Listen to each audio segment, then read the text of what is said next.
Pada kesempatan kali ini, kita akan melanjutkan pembahasan pada bab yang baru, yaitu tentang integral tak tentu. Sebelumnya, perlu kita ingat kembali tentang konsep aplikasi turunan. Kita tahu bahwa kecepatan itu adalah turunan pertama dari fungsi jarak ya. Dan percepatan itu adalah turunan pertama dari fungsi kecepatan. Lalu bagaimana hubungan kecepatan jika percepatannya yang diketahui? Untuk menjawab pertanyaan ini, kita akan mempelajari tentang antiturunan atau integral tak tentu. Di sini ada beberapa tokoh yang sangat berjasa dalam menemukan integral, di antaranya Archimedes, Isaac Newton, Leibniz, dan Riemann. Sebelum ke integral, jadi di sini ada sebuah kasus. Sebuah dealer sepeda motor memberikan jasa kepada setiap sales untuk penjualan sepeda motor jenis tertentu, yaitu sebagai berikut. Setiap sales mendapat gaji tetap Rp400.000 per bulan. Setiap tahun mendapatkan kenaikan gaji tetap sebesar Rp100.000.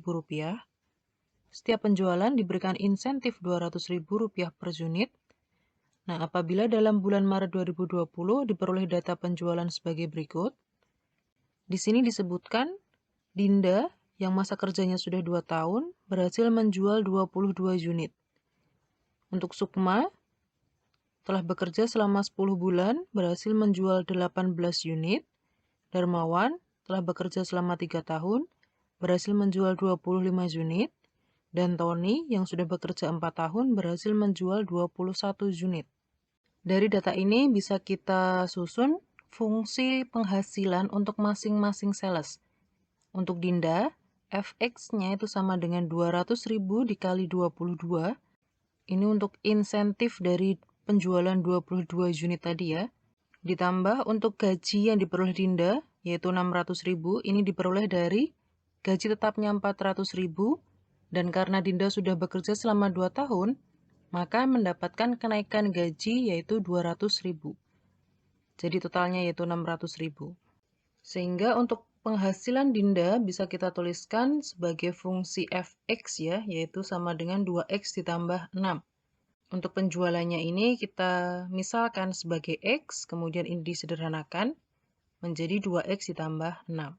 Selanjutnya untuk penghasilan Sukma, bisa kita tuliskan menjadi Fx sama dengan 2X ditambah 4. Darmawan, Fx sama dengan 2X ditambah 7. Dan untuk Tony, Fx sama dengan 2X ditambah 8.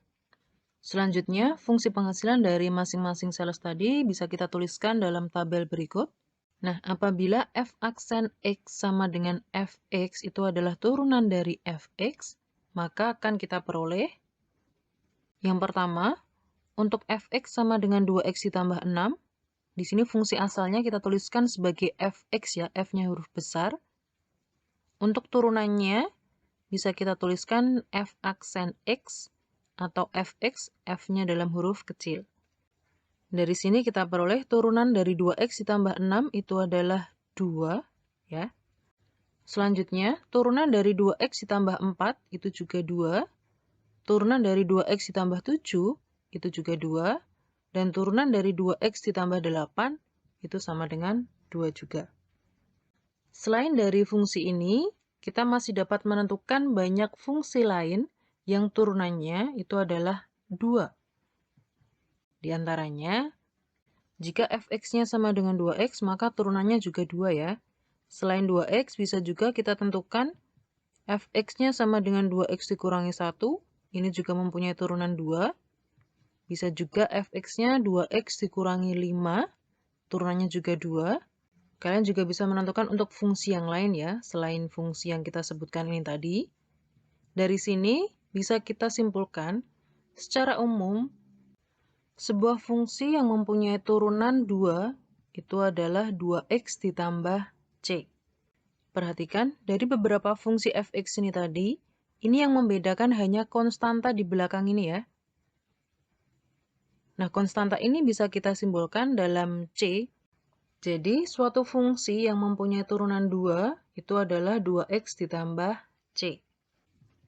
Kita coba untuk fungsi yang lain. Di sini diketahui f aksen x atau turunannya fx sama dengan 2x ya. Kita coba tentukan untuk fungsinya, fungsi fx-nya, yang mempunyai turunan 2x. Contoh yang pertama, yang mempunyai turunan 2x itu adalah x kuadrat ya.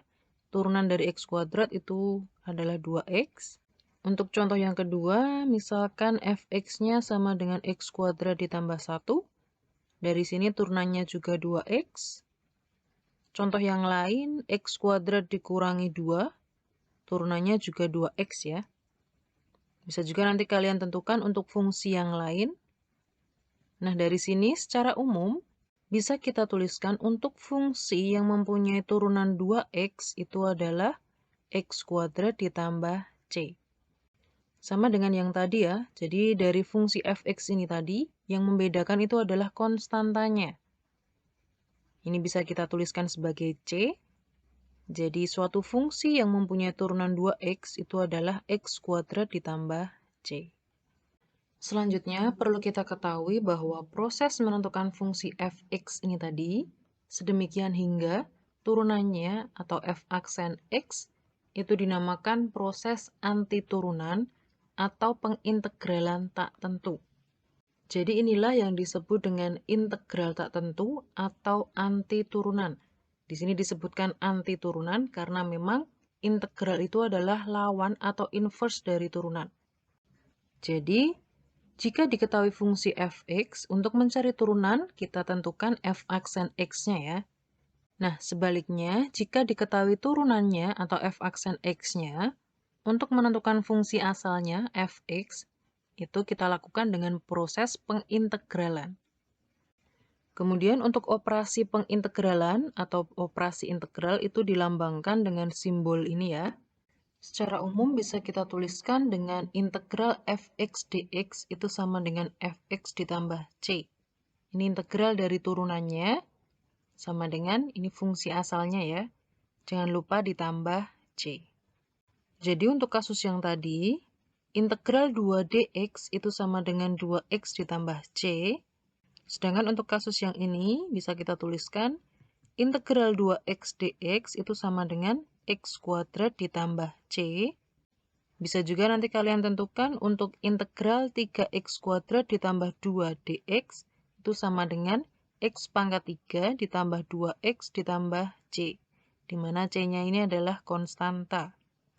Jadi secara umum, definisi dari integral itu adalah jika f aksen x atau fx ini adalah turunannya, maka integral dari fx dx itu sama dengan fx ditambah c ya. Sebagai catatan, bentuk ini kita baca sebagai integral fx ke x.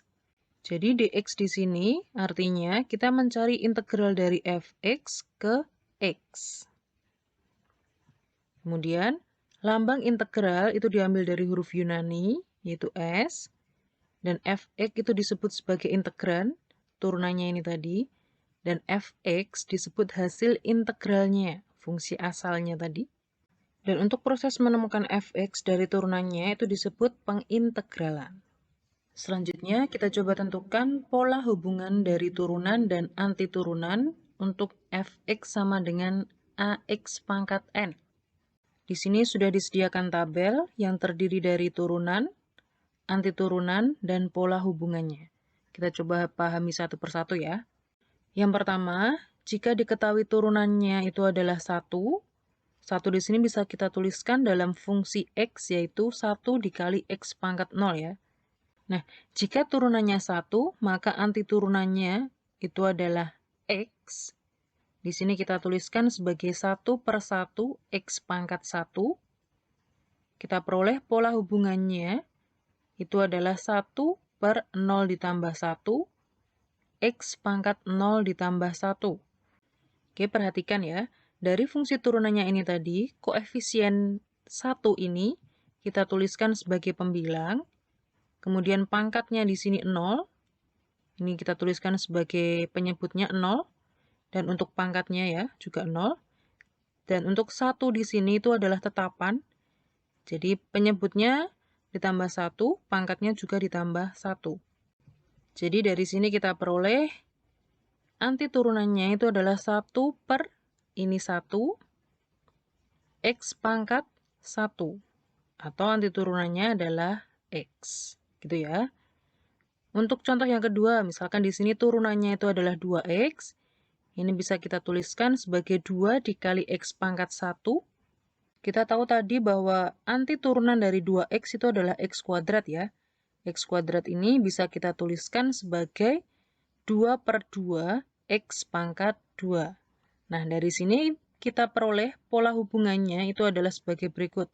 Koefisiennya ini tadi 2, kita tuliskan sebagai pembilang 2.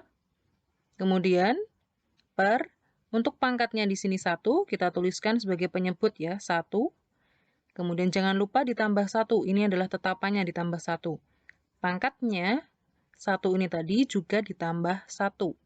Selanjutnya, untuk yang ketiga, turunannya adalah 3x kuadrat atau 3 dikali x kuadrat. Anti turunannya itu adalah x pangkat 3 atau 3 per 3 x pangkat 3. Jadi bisa kita tentukan pola hubungannya, pembilangnya kita tuliskan 3. Untuk penyebutnya dari pangkat ya, di sini pangkatnya 2. Kita tuliskan 2 ditambah 1, jangan lupa, x pangkat 2 ditambah 1. Pangkat asalnya tadi 2 ditambah 1. Untuk contoh yang keempat, turunannya diketahui 8x pangkat 3. Bisa kita tuliskan 8 dikali x pangkat 3. Untuk anti turunannya bisa kita cari dari pola hubungan ini tadi ya, yaitu koefisiennya di sini 8, kita tuliskan 8 per pangkatnya x ini adalah 3, kita tuliskan 3 di sini ditambah 1, x pangkat 3 ditambah 1. Jadi anti turunannya itu adalah 8 per 4 dari sini, x pangkat 4. Atau anti turunannya adalah 2x pangkat 4. Gitu ya. Untuk yang contoh kelima, 6, dan 7 ini bisa kalian coba sebagai latihan. Silahkan ditentukan pola hubungannya dan anti turunannya ya. Nah, dari pola yang sudah kita dapatkan ini tadi, bisa kita gunakan untuk mencari anti turunan dari AX pangkat N. Kita coba tentukan. Di sini koefisiennya adalah A. Kita tuliskan A di sini per pangkatnya N ditambah 1, X pangkat N ditambah 1. Jadi kita peroleh kesimpulan anti turunan dari AX pangkat N itu adalah A per N ditambah 1, X pangkat N ditambah 1. Jangan lupa untuk integral tak tentu ditambah C di sini. Untuk bentuk integralnya bisa kita notasikan sebagai integral AX pangkat N dx itu sama dengan A per N ditambah 1, X pangkat N ditambah 1 ditambah C. Di mana N-nya di sini tidak boleh sama dengan negatif 1. Perhatikan pangkatnya di sini N itu tidak boleh sama dengan negatif 1. Karena ketika pangkatnya ini negatif 1, hasil integralnya itu adalah A per negatif 1 ditambah 1. Atau A per 0.